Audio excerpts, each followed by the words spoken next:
Assalamualaikum warahmatullahi wabarakatuh. Kita masuki sesi 4 pada perkuliahan fisika.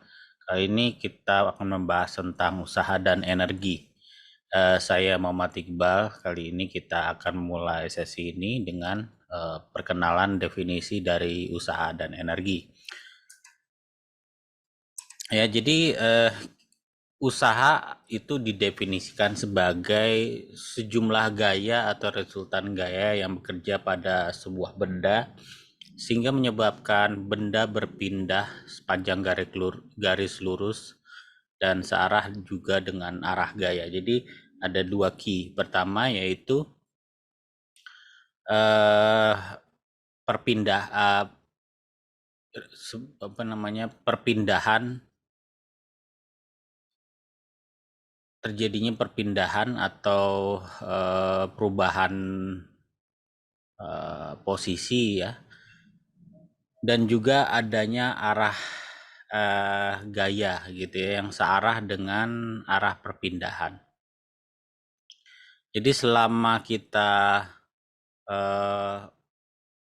tidak terjadi perpindahan atau misalkan kita memiliki sebuah tembok gitu ya, lalu kita dorong sekuat tenaga kita tetapi tembok tersebut tidak berpindah, maka bisa dibilang usahanya itu nol ya, tidak ada usaha.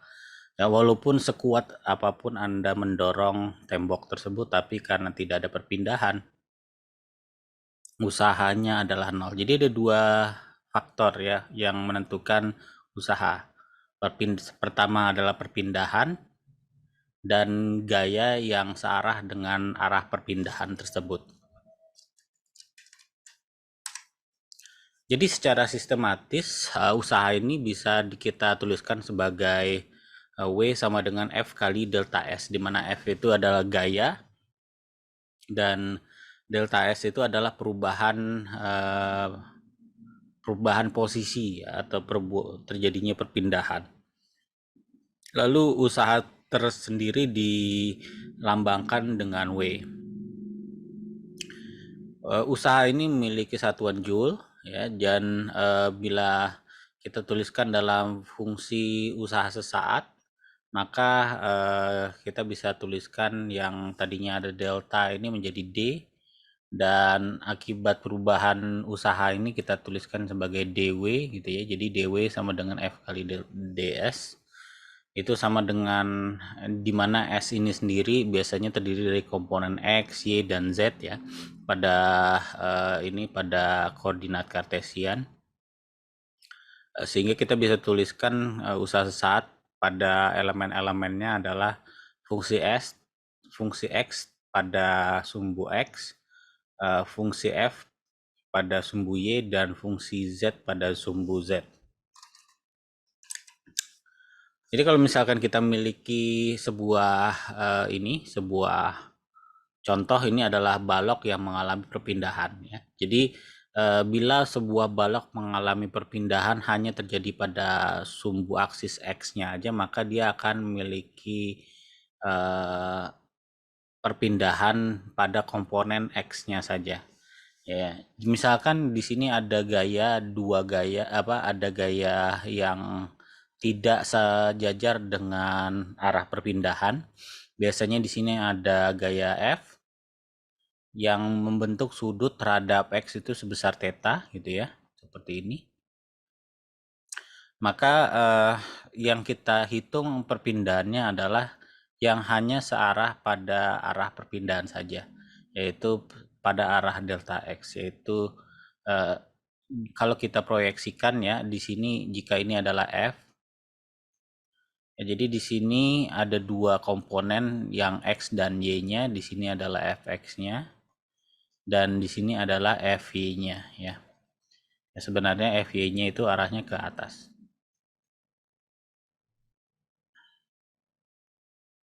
Ya ini Fy, tapi karena vektor bisa saya pindah Fy-nya ke sini gitu ya. Jadi kita karena Fy-nya tidak mengalami perpindahan, yang hanya terjadi perpindahan hanya delta X, maka yang kita hitung hanya usaha pada sumbu X-nya aja, yaitu pada F cosinus theta, di mana F cosinus theta itu adalah Fx-nya. Dan Fy-nya itu adalah F sinus theta. Karena tidak ada perpindahan di sumbu Y-nya atau Y-nya, maka dia tidak ada usaha di sepanjang sumbu Y. Sehingga kita peroleh pada kasus seperti ini, usahanya sama dengan F kali cosinus theta kali delta X. Dan kita bicara tentang hukum kekekalan energi. Energi itu menurut fisika sifatnya kekal, ya. Dia hanya bisa berubah dari energi satu ke energi lain. Tapi bila disamkan atau ditotalkan, totalnya dianggap tetap. Ya, misalkan makanan ya dari energi kimia itu kita ubah di badan kita menjadi energi gerak, ya, untuk olahraga, bergerak, berlari dan sebagainya. Lalu di sinar matahari misalkan merubah cahaya sinar matahari ultraviolet menjadi reaksi kimia pada tanaman, yaitu pada proses fotosintesis untuk memecah air menjadi dengan bantuan karbon dioksida menjadi oksigen. Lalu di kimia seperti bensin sendiri mengubah dari bahan kimia bensin menjadi bahan bakar gerak, yaitu untuk bahan bakar combustion, ya, atau bahan bakar ya kendaraan mobil, ya. Lalu dari elektrik sendiri bisa gerak, bisa berubah jadi thermal gitu, ya, misalkan pada teknologi kompor listrik. Jadi kalau kita totalkan semuanya dianggap tetap, ya, walaupun misalkan kita melihat bahan bakar mobil, ya, sebenarnya itu ada mobil yang efisien, ada mobil yang tidak efisien. Sebenarnya itu bergantung juga kepada sistem pembakarannya, di mana ada pembakaran yang sempurna, ada pembakaran yang kurang sempurna. Jadi pembakaran kurang sempurna, misalkan dia tidak menghasilkan bahan kimianya secara sempurna menjadi bahan bakar energi gerak, tapi jadi untuk reaksi kimia lainnya, misalkan untuk menghasilkan karbon dioksidanya atau panas sendiri gitu, ya. Contoh praktis yaitu misalkan bensin dikonversi untuk jadi gerak kendaraan, yaitu untuk bahan bakar kimia, untuk baterai untuk mengubah energi kimia menjadi energi listrik, ya, yaitu peristiwa elektrolisis.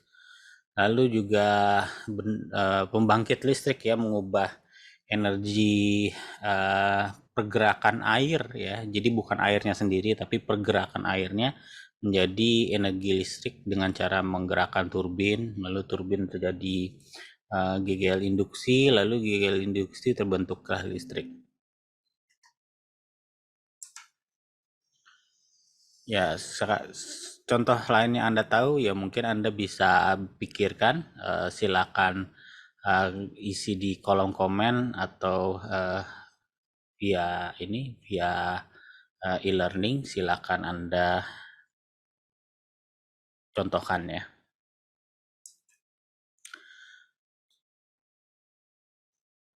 Macam energi itu ada beberapa macam, yaitu sebenarnya banyak, ya. Ada pada contoh ini yang sering dicontohkan yaitu adalah energi kinetik, energi potensial, energi pegas. Sebenarnya ada energi lain seperti energi kalor, lalu energi energi chemical bond atau energi antara molekul gitu, ya, dan sebagainya. Tapi yang di sini sering kita gunakan karena lebih gampang diamati yaitu Misalkan adalah energi kinetik yang besarnya adalah setengah mv kuadrat ya. Jadi ini adalah bentuk energi. Ya, jadi energi yang disebut dengan energi kinetik. Yang besarnya itu setengah massa kali kecepatan. Jadi atau sebenarnya V di sini adanya perubahan kecepatannya. Atau selama benda itu bergerak dengan kecepatan V yang konstan atau delta V-nya konstan, maka dia disebut memiliki energi kinetik. Ya. Lalu ada juga energi potensial. Ya, energi potensial yaitu kalau misalkan sebuah benda memiliki ketinggian, maka dia akan memiliki potensi yang disebut dengan energi potensial. Ya, jadi walaupun benda seperti kelapa di atas permukaan tanah itu seolah-olah diam, tetapi dia menyimpan energi yang namanya energi potensial selama dia berada di sebuah ketinggian tertentu. Ya, jadi di mana H ini adalah perubahan ketinggiannya. Jadi selama dia punya ketinggian ya, dan dia pengaruhi oleh sebuah percepatan yang namanya gravitasi.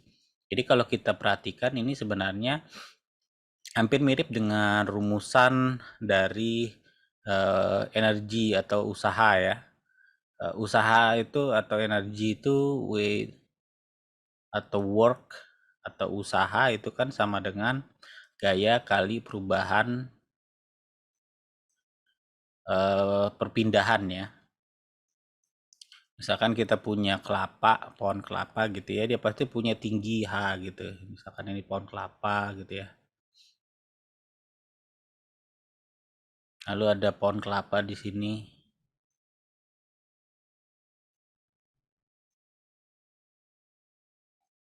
Ya, dia memiliki ketinggian ya. Jadi ada potensi dia untuk melakukan usaha sebesar H gitu ya.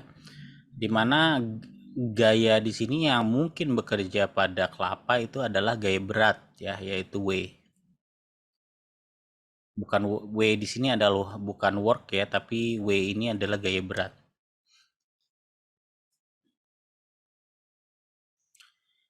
Kalau gayanya berubah menjadi gaya berat W kali delta S, di mana gaya berat sendiri adalah sama dengan massa kali gravitasi ya. Sebenarnya gaya sendiri kan sama saja dengan massa kali A ya. Cuma hanya karena di sini yang terjadi adalah percepatan gravitasi, maka A-nya berubah menjadi G dikalikan dengan delta S. Ini adalah usaha yang disebut dengan energi potensial ya. Jadi sehingga kita bisa tuliskan potensial energi ya, anggaplah lambangnya U. Lalu ada juga apa namanya energi pegas ya. Jadi energi pegas. Jadi kalau misalkan kita punya pegas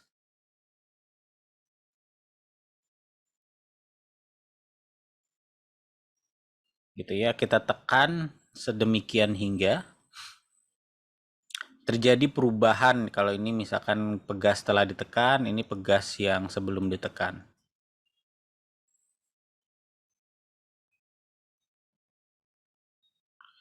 Ya, didorong sedemikian hingga dia berubah panjangnya menjadi sebesar X ya. Kita tekan sedemikian hingga jadi pegasnya ini berubah panjangnya, perubahan panjang itu sebesar X gitu ya. Maka dan kita tekan sedemikian hingga dia memiliki perubahan panjang X seperti ini, di mana dia memiliki konstanta pegas yang kita sebut K. Jadi K di sini adalah konstanta pegas.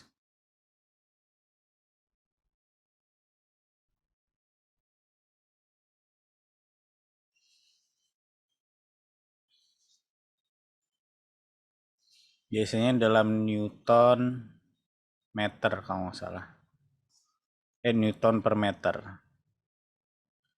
Jadi berapa newton yang dihasilkan setiap uh, meter, berapa newton diperlukan untuk memampatkan pegas tersebut tiap meternya, ya. Itu disebut dengan konstanta pegas. Maka energi pegas itu atau energi pegas ini bisa kita tuliskan dengan setengah kx kuadrat. Ya, jadi energinya yang disimpan oleh pegas tersebut sebesar setengah k kali x kuadrat. Jadi maka kita punya simpulan energi itu adalah Newton meter satuannya, ya. Lalu atau sama dengan juga ditulis dengan joule, ya. Energi apapun, apakah energi kinetik, potensial, energi pegas dan sebagainya.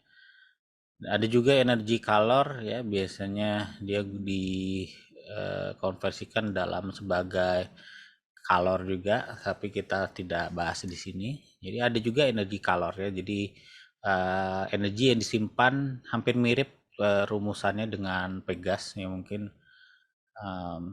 dia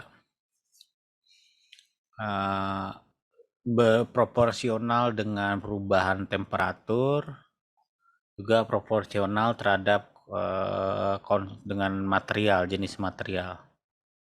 Ya, sebenarnya kalau untuk energi pada kalor atau energi energi kalor tersebut itu bisa macam-macam, ya, bisa lebih kompleks dari fungsi ini.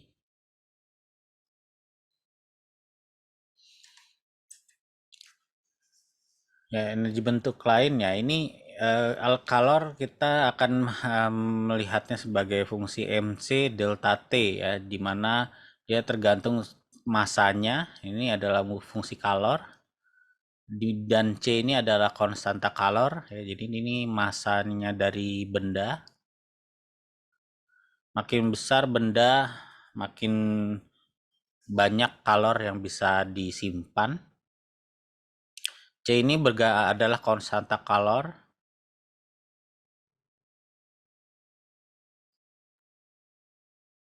Jadi bisa bermacam-macam, tergantung jenis benda, ya. Jenis benda. Lalu ada juga delta T di sini. Delta T ini untuk perubahan temperatur, ya. Kalau ada perubahan temperatur, maka dia akan menyimpan kalor. Jadi kalau temperaturnya tidak berubah, ya segitu-segitu saja, seperti benda pada suhu ruangan, gitu, ya. Atau benda statik yang tidak mengalami perubahan wujud, atau benda apapun yang tidak mengalami perubahan temperatur pasti tidak menyimpan kalor. Ya, jadi harus ada perubahan kalor, maka dia memiliki energi kalor.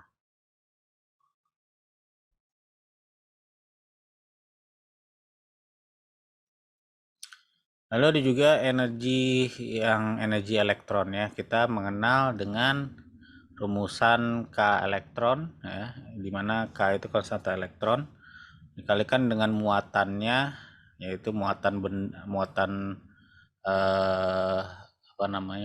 dia. Jadi kalau untuk energi elektron itu setidaknya ada dua muatan yang harus diamati, ya. Jadi akibat muatan, jadi ada dua muatan, misalkan positif, yang satu negatif, baru terjadi perpindahan akibat adanya muatan lain, apakah di sini negatif atau positif. Ya, kalau negatif, si positif ini akan tertarik ke negatif, ya.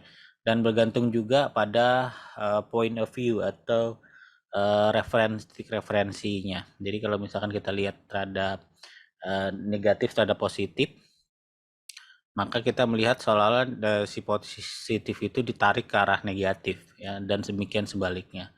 Jadi ada dua muatan, yang satu ki besar misalkan, atau kebalikannya, tidak masalah. hanya dalam kondisi seperti ini baru ada energi pada energi elektron. Ya, jadi kalau cuma hanya satu elektron saja, maka tidak mungkin terjadinya ada energi dan kemungkinan juga tidak terjadinya perubahan perpindahan yang besarnya R. Nah, jadi R ini adalah perpindahan atau jarak antara kedua elektron ini atau dua partikel ini. Ya, dan ada juga magnet dan lain sebagainya ya. Jadi banyak ya sebenarnya, nggak hanya cuma kinetik, potensial, pegas dan ini energi gaya kolom dan gaya. Jadi gaya listrik di sini kita sebut juga namanya dengan gaya kolom. Nah, lalu yang ini adalah kalor ya. Ya, jadi untuk energi kalor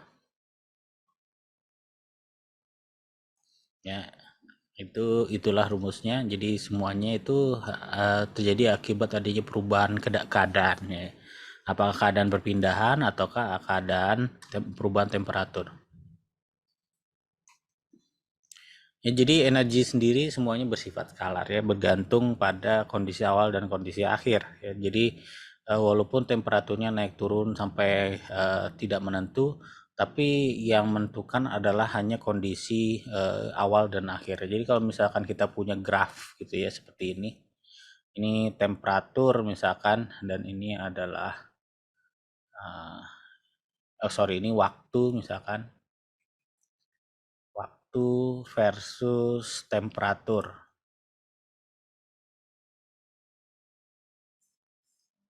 Ya, jadi delta T yang ada di sini itu bukan waktu ya. Ini kalau pada energi kalor ini adalah perubahan temperatur.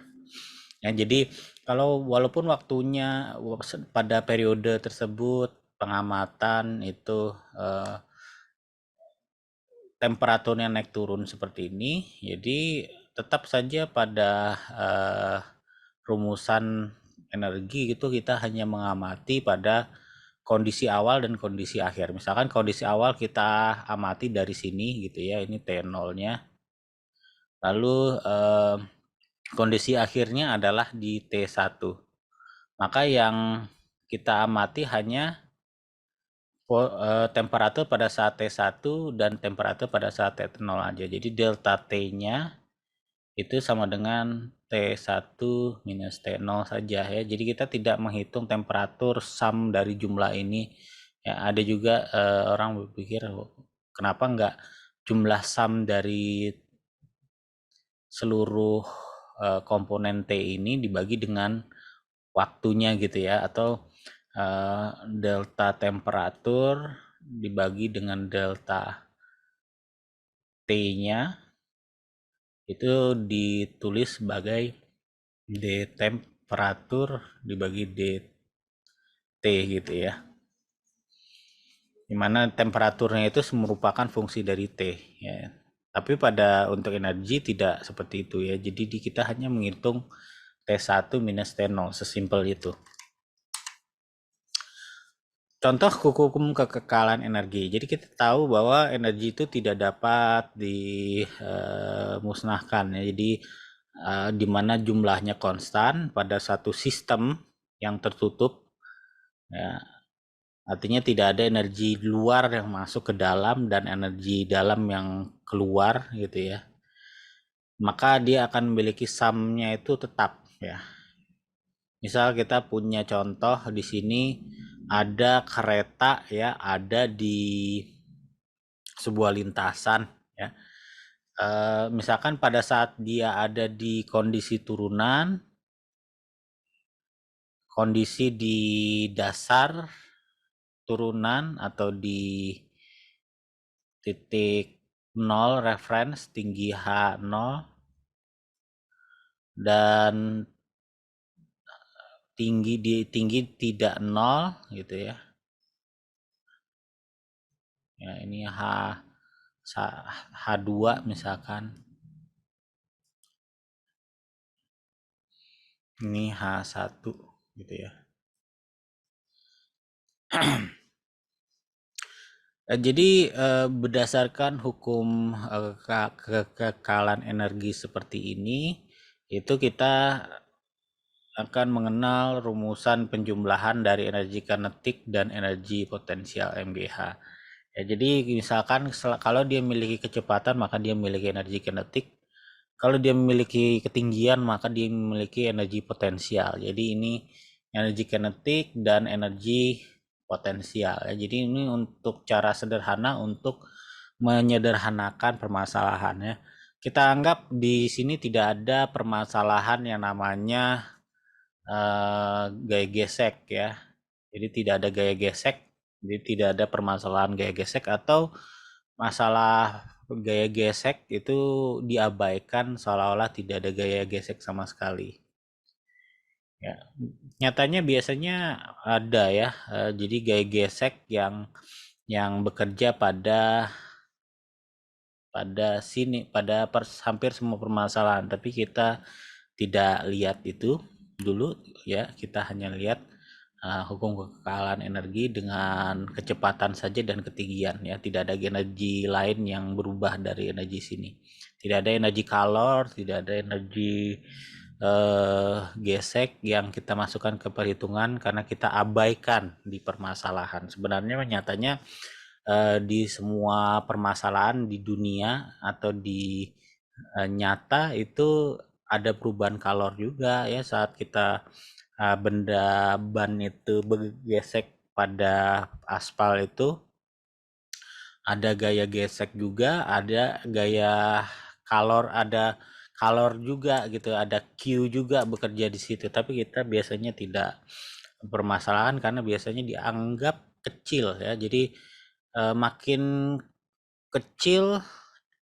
efek dari kalor, makin kecil efek dari gaya gesek. Biasanya kalor itu proporsional juga dengan gaya gesek, makin besar gaya geseknya juga makin besar kalor ya. Jadi bergantung juga sangat bergantung juga material benda ban ya, apakah dia ban itu isinya oksigen ataukah nitrogen gitu ya, dimana nitrogen bisa lebih kecil kalornya daripada udara, makanya menggunakan ban dengan nitrogen itu lebih dingin ya bannya, artinya secara teoritis lebih menurunkan gaya geseknya ya, sehingga energinya akan tertransfer semua ke gaya energi kinetik dan energi potensial. Kita lihat pada saat dia berada di H1 ya, di sini. Pada saat H1 gitu ya, biasanya dia sudah memiliki kecepatan karena akibat ketinggian ya. Jadi dia sebenarnya udah meluncur. Kalau misalkan mobil diam dari atas permukaan bukit lalu turun, pas di pertengahan bukit baru kita lihat dia keadaannya itu, yaitu energi potensialnya itu tinggi, tetapi dia memiliki energi kinetiknya yang rendah karena dia hanya mengandalkan energi potensial atau sebagian energi potensial yang dikonversi menjadi energi kinetik. Ya, tapi karena dia masih memiliki ketinggian, maka dia energi potensialnya itu tinggi, tapi energi kinetiknya rendah ya. Lalu pada saat di dasar ya, di dasar atau di lembah gitu ya, dimana ketinggian potensialnya kita sebut 0 ya, karena tidak ada titik lain yang lebih rendah dari situ, maka kita tuliskan ketinggiannya adalah pada titik 0. Ya, jadi nolnya ketinggian ini sangat bergantung pada mathematician atau fisikawan untuk menentukan solusi permasalahannya. Jadi tinggi tidak harus selalu di sini. Ya, tingginya bisa saja di sini gitu ya. Tergantung masalahan mana yang mau dicari ya. Nanti kita akan ambil contoh soalnya seperti itu. Ya, jadi kalau misalkan eh, pada saat di titik lembah atau titik H-nya sama dengan 0, maka dia memiliki energi potensialnya yang paling minimum ya, karena dia berada pada titik 0 ya biasanya, atau mungkin titik nolnya bukan di sini tetapi bukan di sini titik nolnya, tapi bisa jadi titik nolnya ada lagi lembah yang lebih rendah lagi tapi titik nolnya di situ, tapi kita tidak lihat itu dulu. Kita ambil contoh ini ya. Jadi pada saat dia di lembah, dia energi potensialnya itu paling minimum, tetapi dia memiliki energi kinetik maksimum karena dia berada pada kecepatan yang tertingginya gitu ya. Lalu pada saat dia naik lagi ke bukit, maka dia akan mengalami perubahan lagi tinggi. Maka sebagian dari energi kinetik ini akan diubah lagi menjadi energi potensial, sehingga energi potensialnya naik lagi gitu ya. Tapi dia masih memiliki energi kinetik yang tinggi ya, tapi tidak sebesar pada saat di lembah.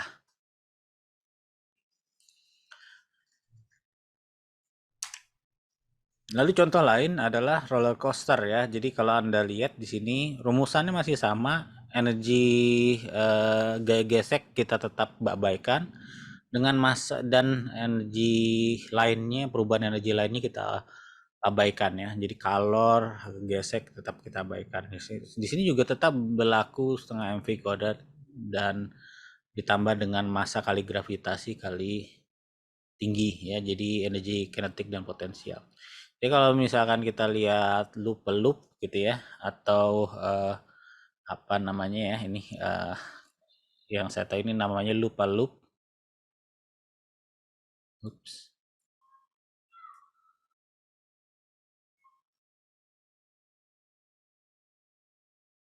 Loop.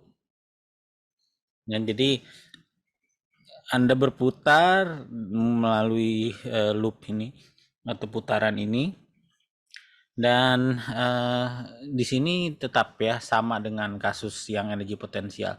Kalau misalkan ininya tingginya H gitu ya, maka di sini H2, yang di sini H1. H1 harus lebih besar daripada H2. Ya, jadi pada saat kan kondisi itu aja baru si apa namanya, si kereta mobil atau roller coaster ini bisa melewati loop ya selama H2 lebih kecil daripada H1. Ya karena di sini berlaku hukum kekekalan energi. Ya jadi pada saat kondisi di H2 di sini, di H2 ini yang tingginya itu kurang lebih 80% daripada H1, maka pada ketinggian H2 itu dia memiliki energi potensial yang kurang lebih 80% daripada H1. Ya, tetapi dia memiliki 20% dari total energinya itu diubah menjadi energi kinetik ya. Jadi di sini digambarkan dengan graf ini ya. Jadi energi potensial di sini dan energi potensial di sini itu sama. Jadi kecepatan di sini asalkan ketinggian di sini itu sama gitu ya. Misalkan ini H2 juga, maka kecepatan di sini itu dengan kecepatan di sini itu sama ya selama ketinggiannya sama. Jadi V1 sama dengan V2 ya. Jadi pada posisi puncak loop ini energi kinetiknya di sini dengan energi kinetik di sini itu sama ya. Jadi EK1 sama dengan energi kinetik di 2. Ya jadi terjadi misalkan kita punya permasalahan lagi, terjadi perubahan tinggi juga perubahan kecepatan dan rugi-rugi. Ya ini yang saya sebut adanya permasalahan gaya gesek. Ya, jadi tidak hanya terjadi perubahan kecepatan, tetapi juga terjadi perubahan tinggi misalkan. Maka rumusannya menjadi lebih kompleks ya. Jadi setengah massa kali V2 kuadrat minus V1 kuadrat ditambah massa kali gravitasi dikalikan H2 dikurangi H1. Jadi ini perubahan kecepatan. Ya, delta perubahan kecepatan kinetik.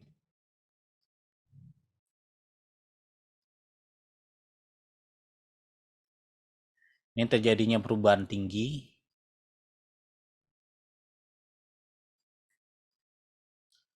Tambah rugi-rugi, yaitu adanya rugi-rugi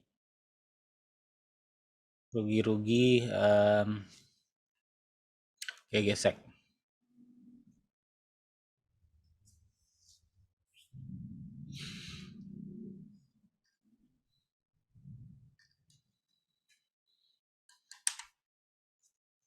Contoh lain misalkan yaitu ini misalkan kita punya sebuah bola itu tingginya 5 meter, lalu kita diminta mencari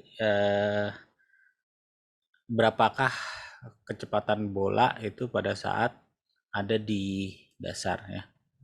Jadi pada bola sendiri memiliki ketinggian energi pada ketinggian 5 meter dia memiliki energi potensial sebesar 10 joule ya, atau kita menggunakan rumus MGH tadi, di mana misalkan massa bolanya di sini 200 gram atau 0,2 kilogram.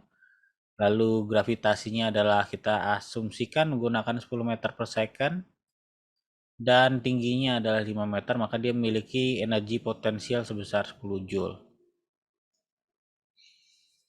Ya. Lalu bagaimana jika bola itu kita lepas, bagaimana ini bukan contoh 2, ini contoh yang sama juga. Ya, jadi kalau misalkan contoh 2 ini bolanya dilepas ya, lalu jatuh sedemikian hingga dia hanya memiliki 3,75 meter, hitunglah berapa kecepatannya. Ya, di sini maka kita memiliki dua energi ya. Yang pertama adalah energi kecepatan pastinya karena dia dijatuhkan dari ketinggian yang diam ya. Di sini diam pada ketinggian di maksimum V-nya sama dengan 0, tapi dia memiliki hanya sama dengan 5 meter. Ini memiliki sebuah kecepatan yang entah berapa nanti kita akan lihat, dan dia memiliki juga ketinggian ya. Jadi kecepatannya tidak 0, ketinggiannya tidak 0.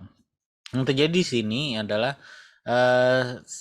sebagian energinya, energi potensialnya itu diubah menjadi energi kinetik ya. Jadi energi potensialnya yang tadinya 10 joule, lalu setelah 3,75 energinya menjadi 7,5 joule. Maka dari 10 joule itu ada sebagian yang berubah menjadi energi kinetik. Di mana energi kinetiknya itu sama dengan 10 minus 7,5 atau 2,5 joule. Ya, ini 2,5 joule. Di mana 2,5 joule ini sama dengan rumusan dari energi kinetik tadi. Karena massa bolanya adalah 0,2 kilogram. Ya, sehingga kita bisa tuliskan ini 5 per 1/5 dikali 5 berarti 25 sama dengan V kuadrat. V-nya adalah di kondisi di sini itu adalah 5 meter per detik ya. Anda bisa juga buktikan permasalahan ini menggunakan ini ya. Gunakan rumusan ini. Lalu pada saat 2,5 dia berubah setengah dari energi potensialnya menjadi energi kinetik ya. Tentunya kecepatan juga berubah ya dengan rumusan tadi. Lalu pada saat posisi di dasar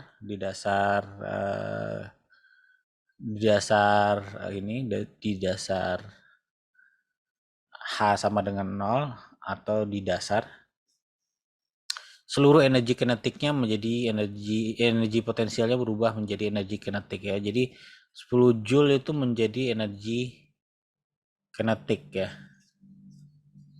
Jadi dia mencapai kecepatan maksimum di posisi tersebut. Lalu ada definisi daya. Jadi daya itu adalah artinya perubahan energi terhadap waktu ya, atau perubahan energi terhadap perubahan waktu. Jadi biasanya dituliskan juga daya itu dengan P itu sama dengan W dibagi T, di mana W itu adalah usaha total dibagi T total, atau perubahan energi dibagi dengan perubahan waktu ya, bukan waktu total ya, perubahan waktu. Ya, jadi kalau kita tuliskan sebagai fungsi perubahan usaha sesaat, perubahan daya, perubahan usaha saat gitu ya, kita tuliskan sebagai fungsi rumusan ini. Sama dengan DFS dibagi DT, kalau kita tuliskan jadi fungsi sesaat itu FDS ya, dimana FDS per DT ini yang ada perlu diralat dikit di sini, ada yang lupa ditulis. Jadi FDS per DT, di mana F ini adalah fungsi yang bergantung pada jarak juga.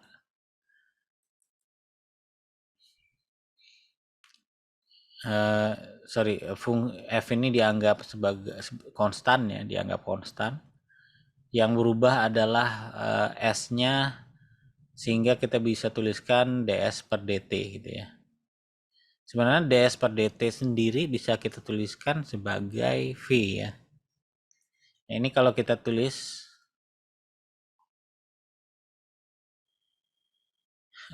F dx per dt plus dy per dt plus dz per dt. Ya, ini sebenarnya kalau kita lihat, ingat kembali rumusan kecepatan sesaat ya, ini sebenarnya ekuivalen dengan Vx gitu ya plus Vy plus Vz ya. Jadi daya itu bisa dibilang kecepatan perubahan dari akibat sebuah gaya. Ya, bisa ditulis seperti ini juga.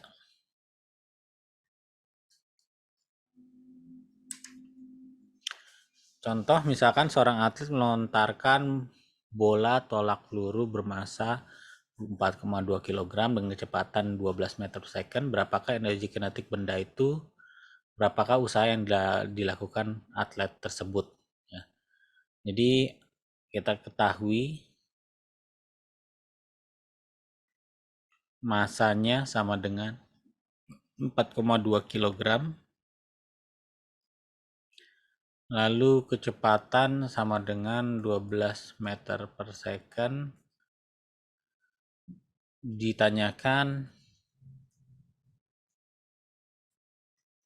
berapakah energi kinetiknya, berapakah usahanya.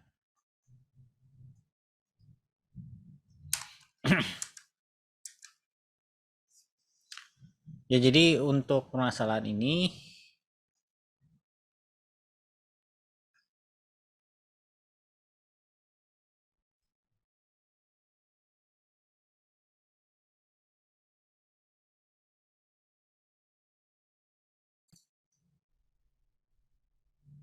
kita jawab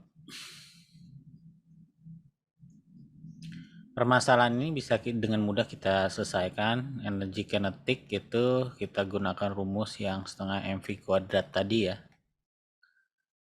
Setengah kali masanya udah dalam 2 kg. Kecepatannya adalah 12 kuadrat. Ya, kalau kita hitung, kita pakai kalkulator ya.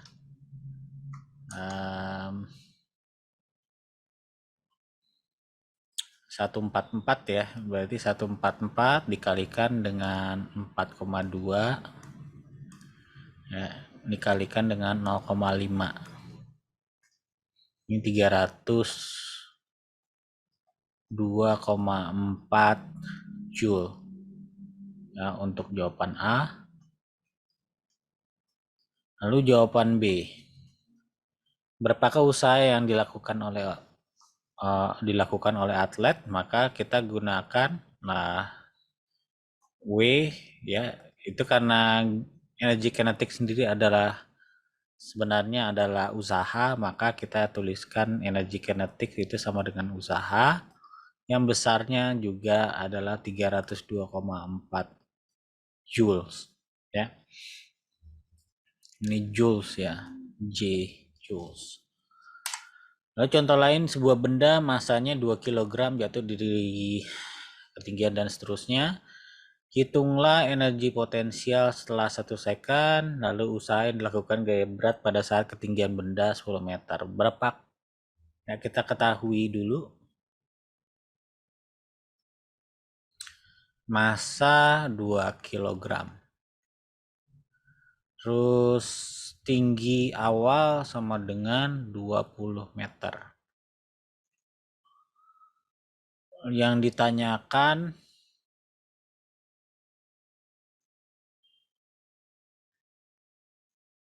ya energi potensial ya setelah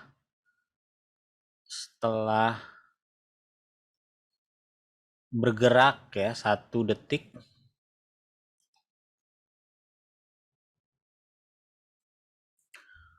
Lalu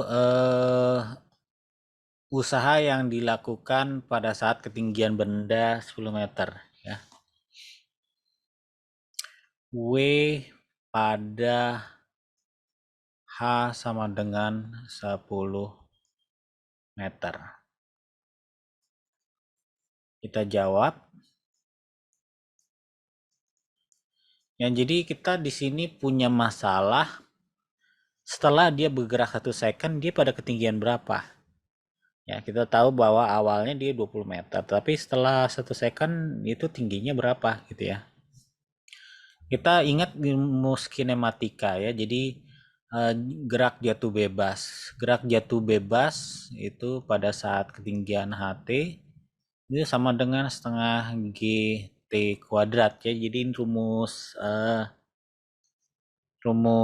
itu ya, rumus kinematika untuk benda jatuh bebas. Kita tahu bahwa kita anggap G-nya adalah 10. Jadi kita gunakan 10. Lalu waktu selama berapa detik, yaitu selama 1 detik. Maka dia akan berpindah sebesar 5 ya, 5 meter. Ingat bahwa 5 meter itu dari posisi awal ya, posisi H0 ke posisi HT yaitu 5 meter. Nah, 5 meter dari posisi awal. Kalau misalkan tingginya adalah 20 meter, berarti setelah 1 second dia sudah berada di 5 meter dari posisi awal ini. Berarti tingginya bukan lagi di 20 meter, tapi dihitung dari tanah itu 20 minus 5 meter, yaitu sama dengan 15 meter. Jadi hanya setelah 1 detik itu adalah 15 meter ya. Kita gunakan rumus rumus kekekalan energi tadi, setengah mv kuadrat plus mgh itu sama dengan Ya, ini setelah 1 second, ini V setelah 1 second itu sama dengan MGH awal ya. Di sini kita bisa abaikan masanya sehingga tersisa setengah V kuadrat, atau saya tulis di atas ini aja.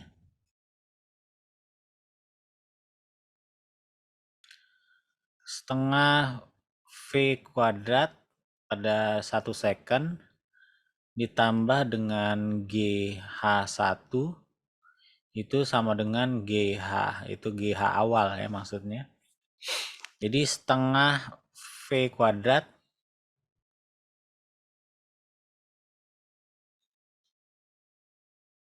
kita nggak cari kecepatan ya. Nah, jadi kita bisa nggak usah. Ini kalau kita cari kecepatan kita bisa pakai rumusan ini.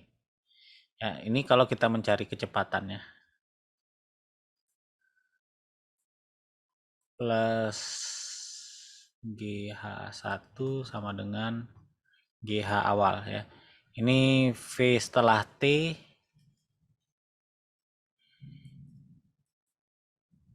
Ini kalau mencari rumusan nantinya kalau kita mau cari tinggi atau cari kecepatan pada ketinggian tertentu gitu ya. Ini rumus yang kita gunakan. Tapi karena di sini cuma kita ditanyakan berapakah energi potensialnya. Energi potensialnya itu sama dengan MGH, masanya 2, lalu 10, hanya 15 ya. Jadi 300 joules ya. Itu pada ketinggian 15 meter. Lalu W-nya pada H10. Kalau 10 berapa? Ya, ini sangat mudah. P sama dengan W-nya atau usahanya sama dengan masanya 2 kali 10 kali H-nya itu adalah 10. Ya, ini jadi 200 joules. Gitu ya. Lalu sebuah benda jatuh dari ketinggian 6 meter dari atas tanah, kita langsung tulis saja yang diketahuinya apa saja. Diketahui H0 adalah 6 meter.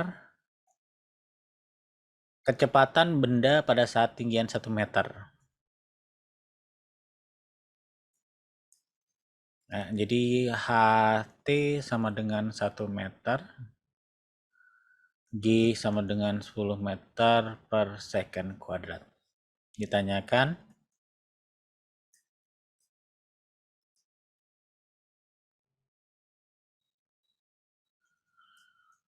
berapakah V-nya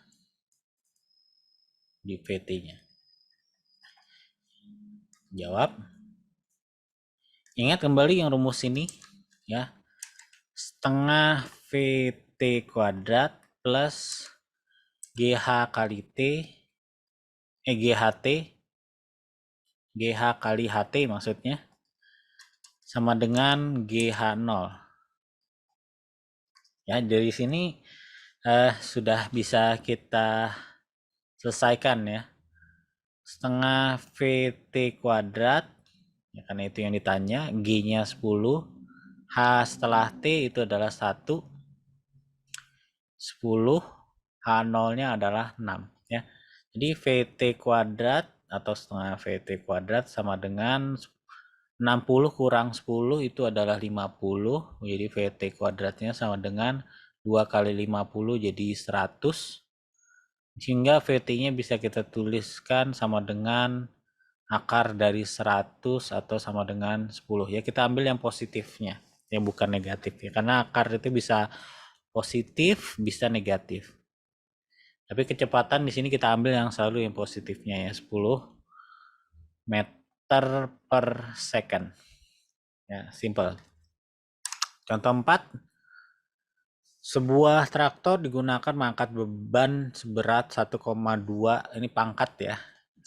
Perlu diralat 10 pangkat 4 atau 120.000 Newton setinggi 9 meter dalam waktu 15 second. Berapakah daya traktor tersebut?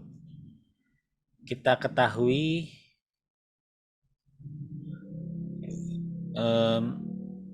F sama dengan 1,2 kali 10 pangkat 4.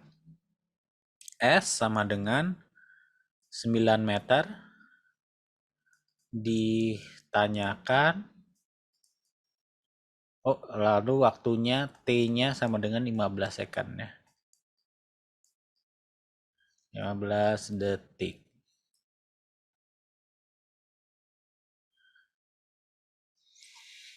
Ya, berapakah daya?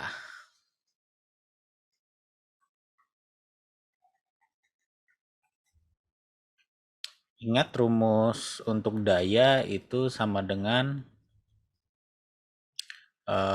W dibagi T ya. Dan kita tahu juga W itu sama dengan F kali S. Maka dari sini kita bisa selesaikan permasalahan dengan mudah.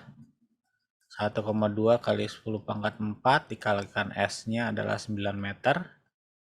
Dibagi dengan 15 second ya. Kalau kita hitung hasilnya 1,2 atau saya tulis langsung aja 120 1234 kali 9 dibagi 15 ya sama dengan 72.000 joule per second atau 72.000 watt ya.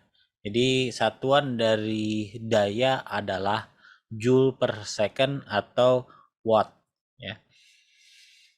Atau sama dengan 72 kilowatt ya.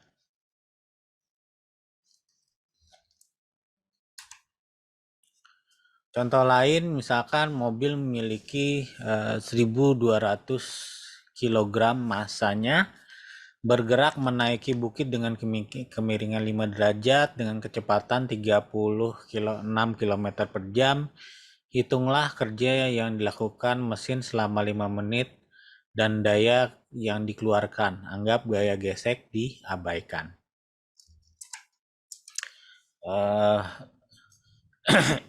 Ya, di sini kita ketahui massa itu 12.000 atau 12 ton ya, atau 12.000 kilogram. Theta sama dengan 5 derajat, lalu kecepatan sama dengan 36 km per jam. Atau ini kalau kita konversikan menjadi meter per second, 36 kali 10 pangkat 3 dibagi jam menjadi detik menjadi 3.600 second.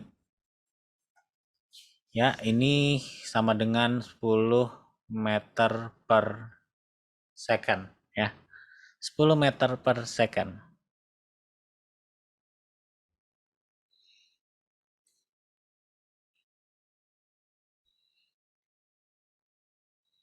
Lalu waktunya selama 5 menit atau sama dengan 5 kali 60 detik atau sama dengan 300 detik. Yang ditanyakan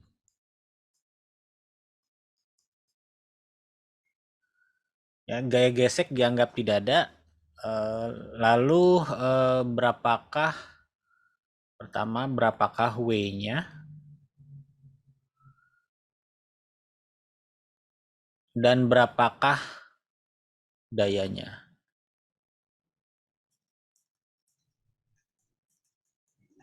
Ya, jadi perlu diingat bahwa Gaya harus usaha itu gaya harus searah dengan arah perpindahan. Ya, anggaplah dia ke atas sana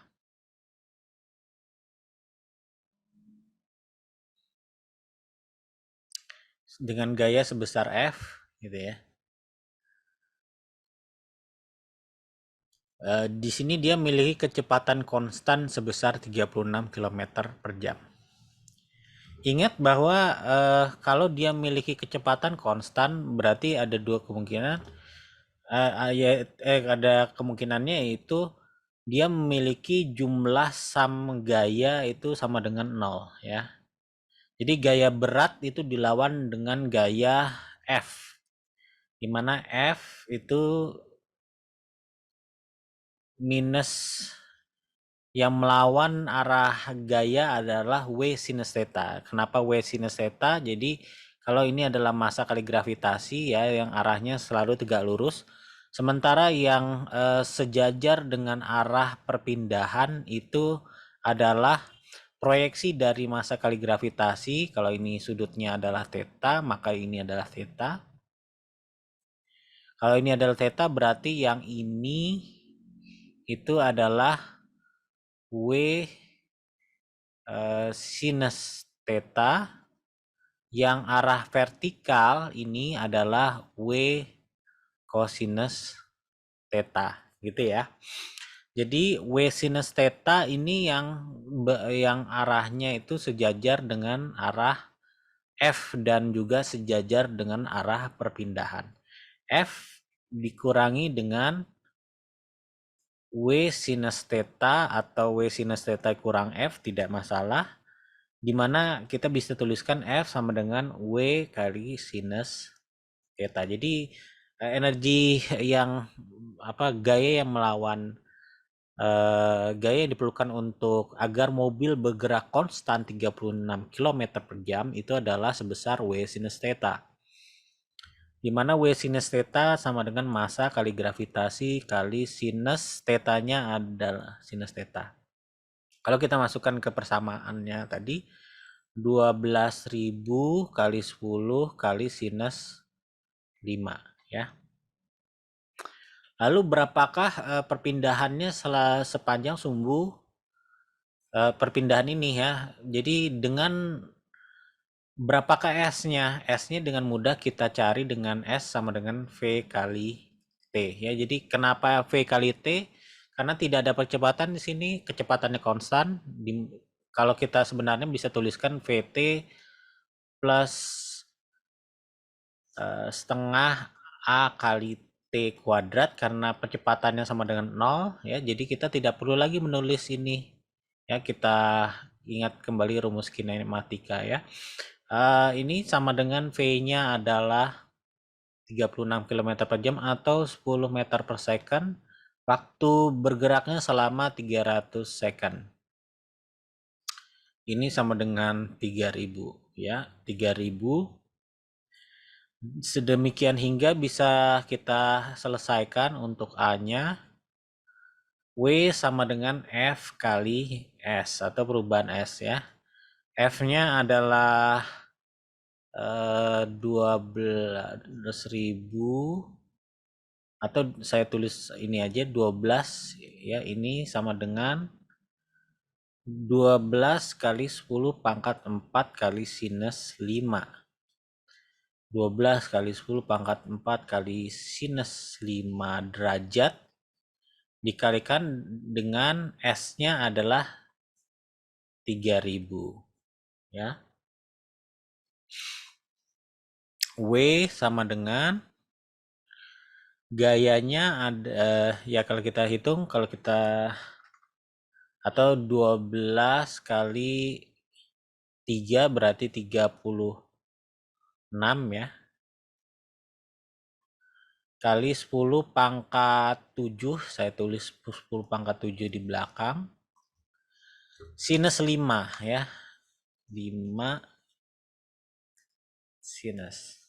Ya, 0,087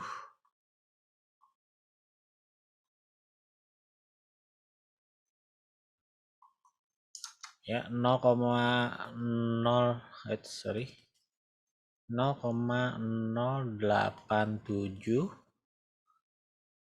dikalikan dengan 36 itu sama dengan 3,132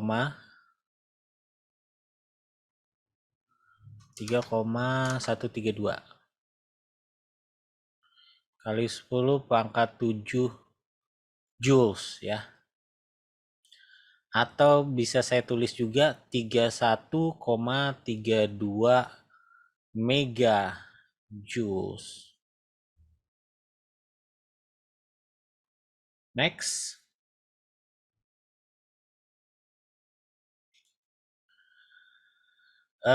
Berapakah dayanya? Dayanya P-nya sama dengan W dibagi T gitu ya, atau ya W-nya adalah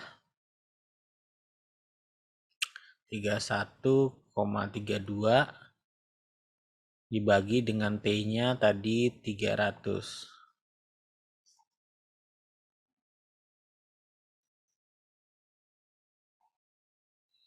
Ingat ini masih dalam mega ya.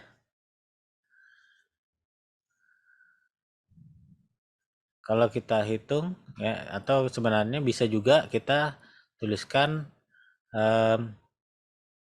sama dengan F dikali V gitu ya.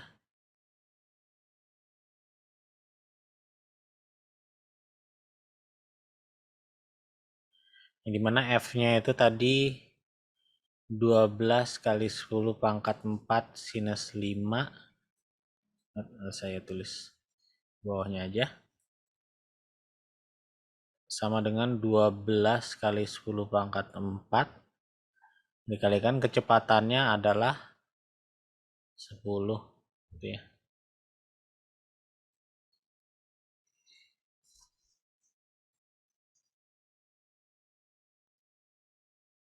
Ya, sama dengan 12 kali 10 pangkat 3 watt ya. Ya, 2 kali atau 12 kali 10 pangkat atau 12 kilowatt.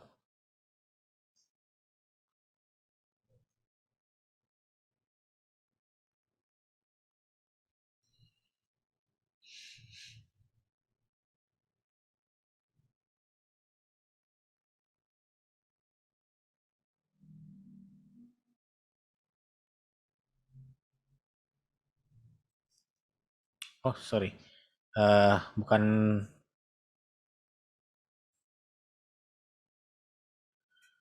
12 kilowatt, sorry. Sinusnya saya belum tulis tadi. Sinus 5. Ya, jadi 12 10 pangkat 5 kali sinus 5.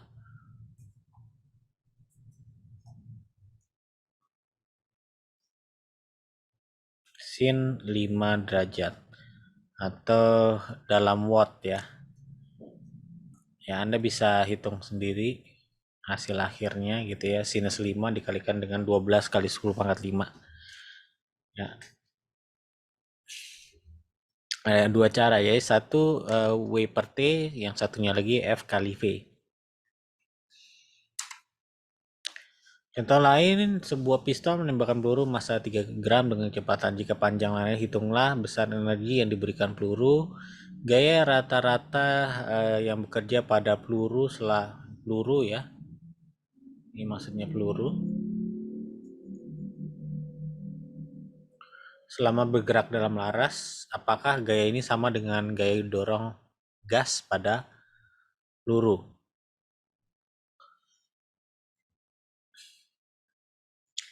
Kita ketahui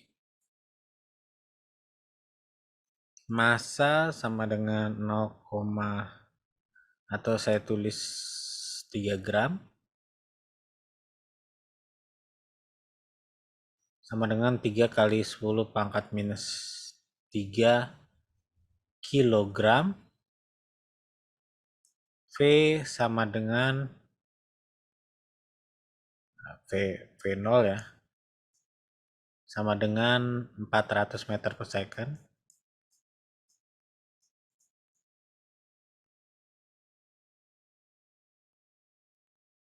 L itu sama dengan 13 cm atau 13 kali 10 pangkat minus 2 meter. Ditanyakan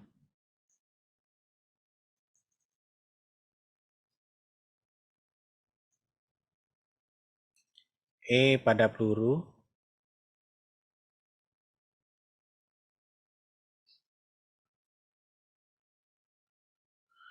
gaya rata-rata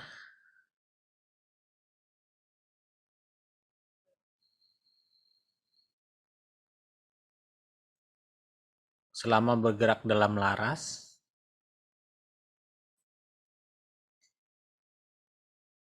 Lalu apakah F rata-rata ini sama dengan F dorong gas gitu ya pada peluru?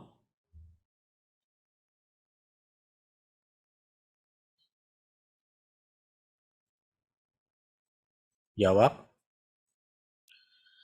Jadi besar energi yang diberikan pada peluru ya. Jadi kalau kita lihat senapang gitu ya.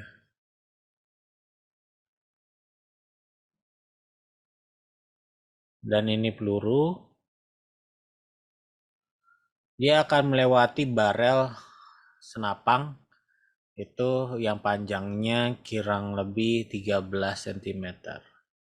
Nah, jadi pada saat ditembakkan kecepatan awalnya adalah 400 meter per second. Nah, jadi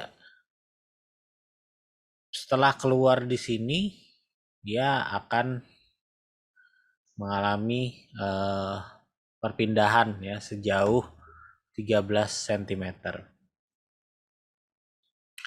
Kita mengetahui bahwa rumus energi sama dengan F kali S ya. Jika di sini jadi pada saat sudah keluar dari barel dia mengalami usaha W sama dengan F kali S. Kita tahu bahwa energi kinetiknya atau energi awal diasumsikan pada barel di sini tidak ada gaya gesek ya. Energi kinetiknya adalah sama dengan setengah kali massa kali V kuadrat. Setengah dikalikan massanya adalah 3 kali 10 pangkat minus 3 dikalikan dengan kecepatan awalnya yaitu 400 meter per second dikuadratkan. Ini sama dengan setengah kali 3 kali 10 pangkat minus 3 dikalikan 16 dikalikan 10 pangkat 4. Ya, ini bisa kita sederhanakan. 24 dikalikan dengan 10 joules ya atau 240 joules ya. Saya tulis saja langsung 240 joules ya. Itu adalah energi yang diberikan kepada peluru ya sebesar 240 joule. Karena nanti di sini tidak ada perubahan massa. Setelah 13 cm kemudian dia keluar dari barel.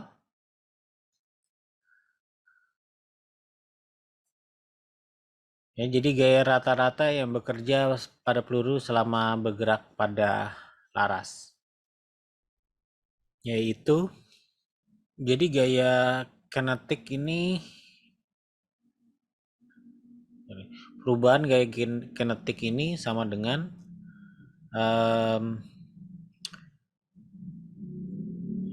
Ya, jadi kita tahu bahwa energi kinetik pada saat dia meninggalkan barel kurang lebih 400 meter per second ya. Lalu pada saat sebelum dia dilepaskan itu dia pastinya memiliki energi kinetik yang juga nol.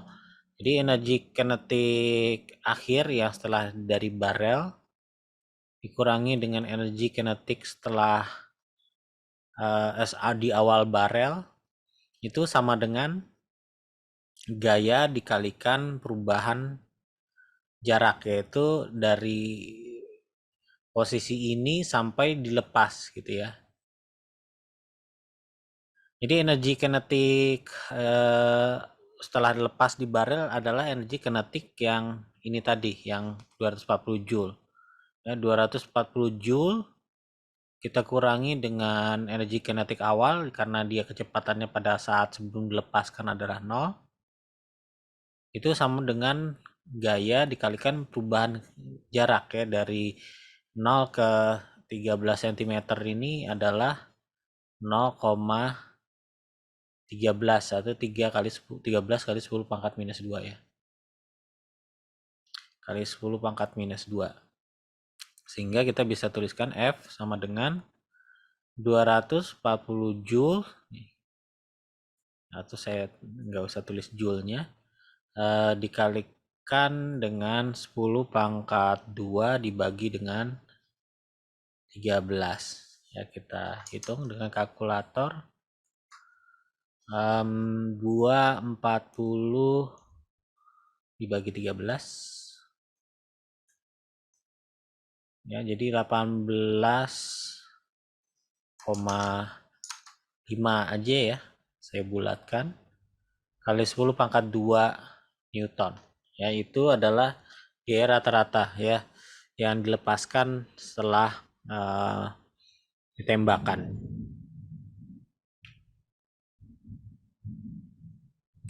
Lalu yang terakhir,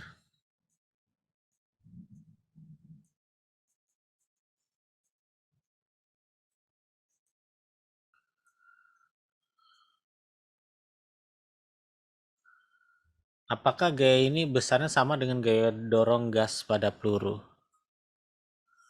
Ya, jadi kalau kita tuliskan pada saat awal, selama di barel dia akan mengalami besar, gaya itu mengalami gaya gesek ya. Maka usahanya selama di dalam barel itu adalah adanya gaya gesek yang dialami oleh barel sendiri ya. Kita tidak peduli berapa besar gaya geseknya, tapi yang penting delta F-nya atau gaya totalnya itu haruslah sedemikian hingga sebesar F ya, sebesar 18,5 kali 10 pangkat 2 Newton.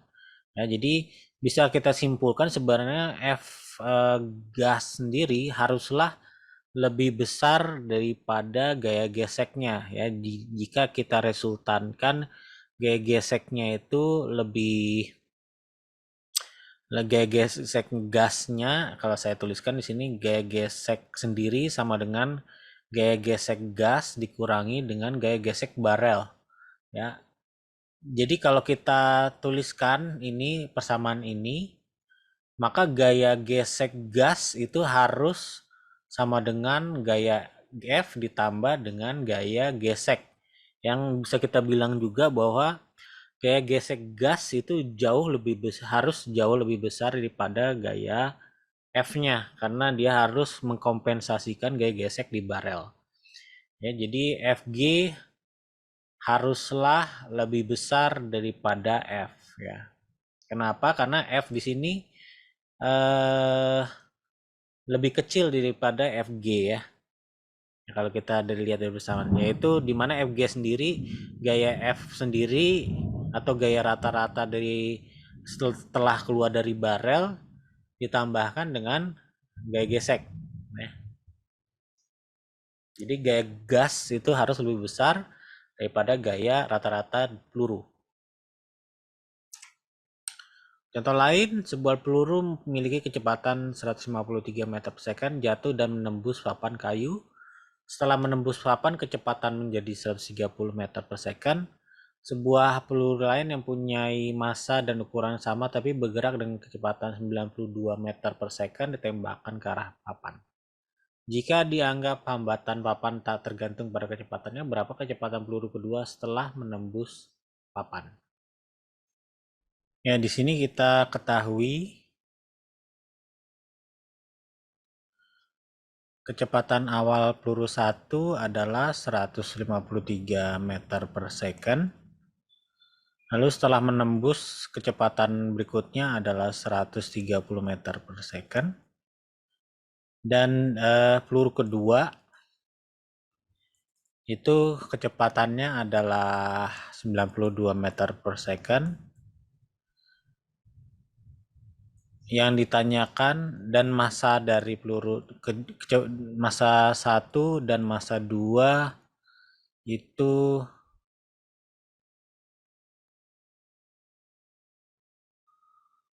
sama ya massanya. Yang kita tidak ketahui kecepatan peluru kedua setelah menembus papan. Dan itu yang ditanyakan adalah berapakah kecepatan peluru kedua. Ya, jadi kalau kita punya peluru pertama memiliki kecepatan 1 keluar jadi V1 aksen. Di sini ada rugi-rugi energi yang dikonversi.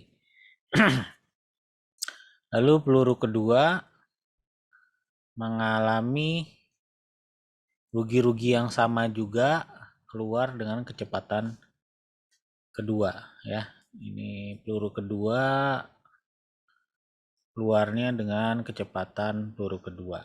Ya, jadi di kasus pertama kita punya setengah M V1 kuadrat itu sama dengan rugi-rugi ditambah setengah M1 ini ya, M1 V1 aksen kuadrat. Yang di kasus kedua juga sama, dia memiliki energi potensial di awal dengan kecepatan kedua memiliki rugi-rugi yang sama tambah dengan setengah M2 V2 aksen kuadrat. Ya, jadi dari kedua persamaan ini bisa kita sederhanakan dengan mengurangi ya kedua persamaan ini.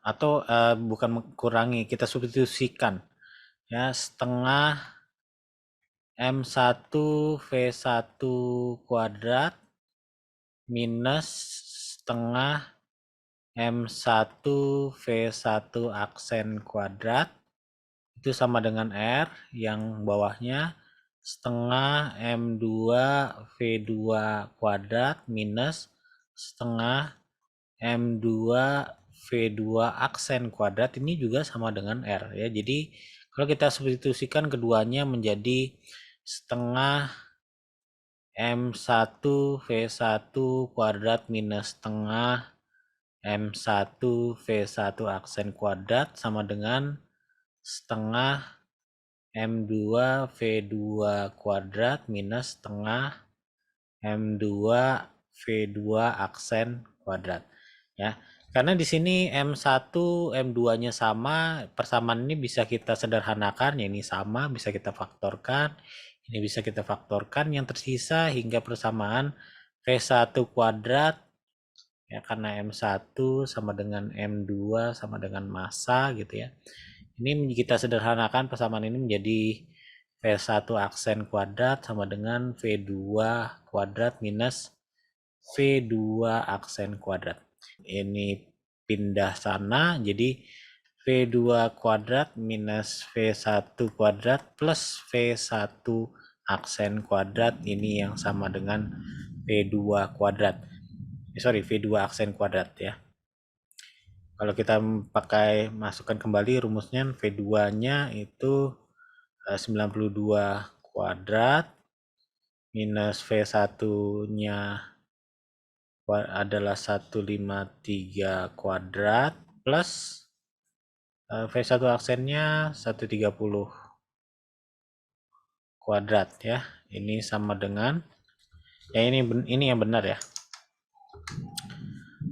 Saya lupa, ini harusnya ini pindah ke sana ya. Ini semua ini pindah ke kanan. Ya ini wajar ya. Kadang-kadang suka ngantuk lihat yang lain-lain. Jadi kalau kita masukkan ke kalkulator, kita kurangi dengan 153 kuadrat plus 130 kuadrat. Diakarkan jadi 44,2 ya, 44,2 ya. Jadi V2 nya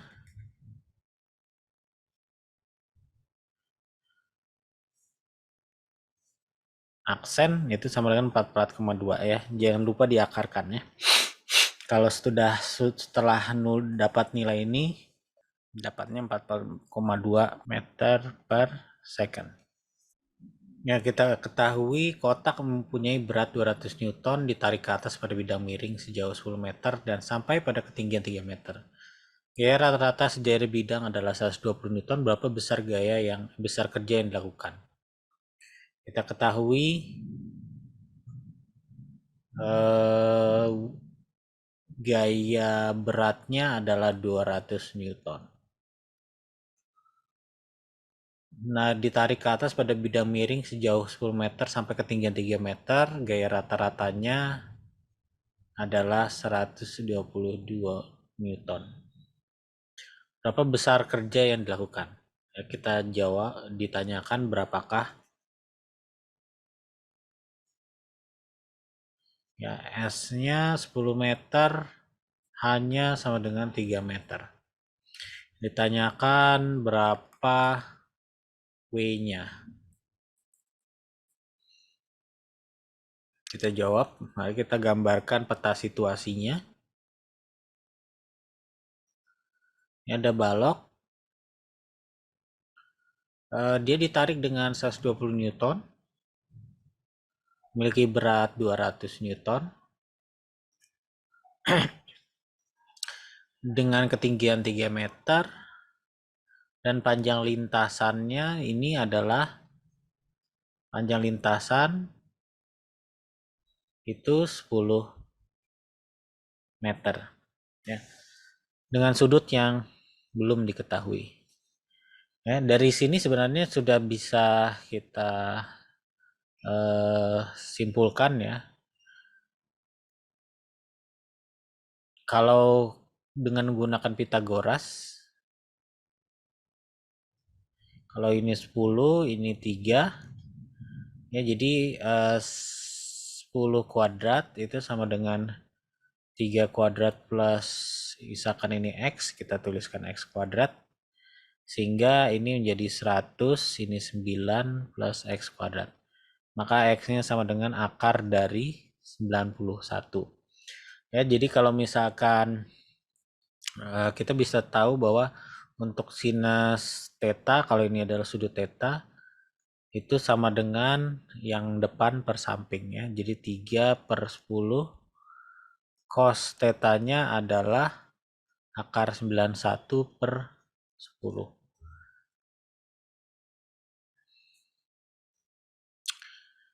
Ya, kita tahu ada 120 Newton yang digunakan untuk menarik si objek ini. Dan ada 200 Newton yang turun ke sana. Jadi seharusnya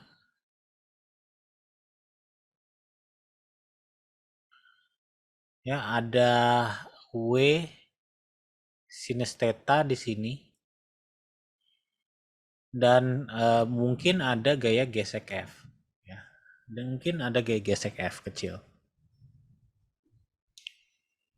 Ya, jadi jumlah dari gaya total itu sama dengan 120 Newton minus F minus W sinus theta sama dengan massa kali percepatan ya. Pastinya dia memiliki percepatan. Cuma masalahnya kita tidak tahu ini berapa percepatannya, berapa massa, berapa gaya geseknya. Yang jelas kita tahu bahwa dia ditarik sampai dengan 10 meter sampai ketinggian 3 meter.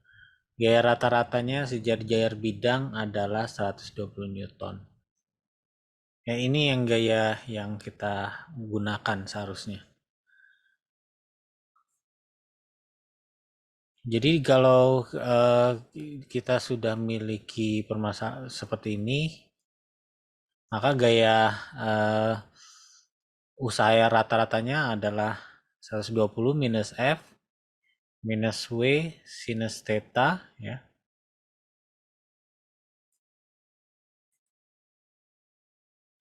Dikalikan dengan perpindahan S-nya yaitu 10 meter. Itu sama dengan W-nya.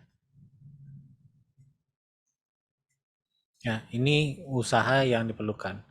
Jadi kalau misalkan 120 minus F minus 200 kali sinus theta, sinus theta-nya adalah 3/10 dikalikan dengan 10 meter ya. Sehingga bisa kita tuliskan lagi 120 minus F minus 200 dibagi 10 berarti minus 60 kali 10. Ini sama dengan 60 minus gaya gesek dikalikan dengan 10. Ya. Kita tidak tahu gaya geseknya. Andaikan gaya geseknya adalah 0, maka gaya totalnya adalah misal gaya gesek sama dengan 0 atau diabaikan.